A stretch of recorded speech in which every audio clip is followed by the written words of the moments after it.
Mr. Raven was perched upon a limb, and Reynard the fox looked up at him.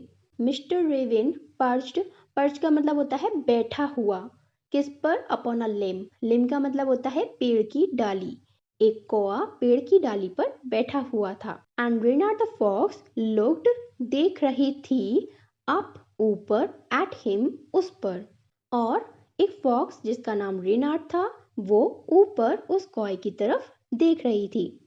For the raven held in his great big beak a morsel the fox would go far to seek.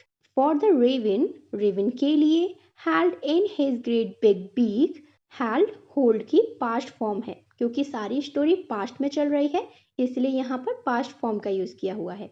So held का मतलब है पकड़ा हुआ था, in his great big beak, beak का मतलब होता है चोंच और great big बहुत बड़ी।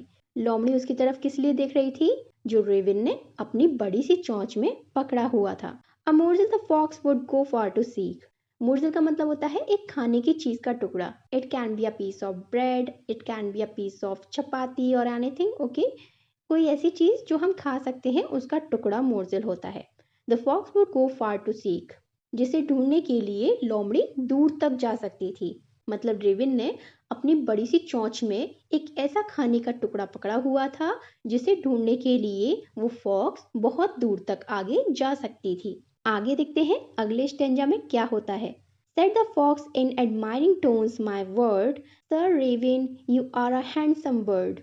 Fox said, फॉक्स ने कहा, इन एडमायरिंग टोन, एडमायरिंग मतलब किसी को प्रभावित करने की आवाज में, कहते हैं ना मीठी सी आवाज में बोलता है कोई, तो ऐसे ही फॉक्स ने भी मोहित करने वाली आवाज में बोला, माय वर्ड, मेरे शब्दों में, सर रेविन, उसने रेविन मतलब कौए को सर कहकर बुलाया।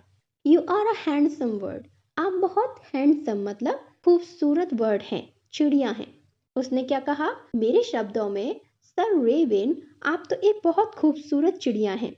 Such feathers, if you would only sing, the birds of these birds would call you king. फिर लोमड़ी आगे कहती है, such feathers, कितने सुंदर, feather मतलब पंख हैं।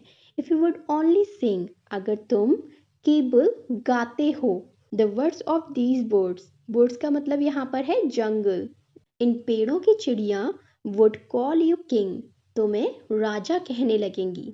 सो फॉक्स ने रेविन को एडमायर करते हुए कहा कि मेरे शब्दों में, सर रेविन, आप तो बहुत ही खूबसूरत हैं, आपके पंख भी बहुत सुंदर हैं,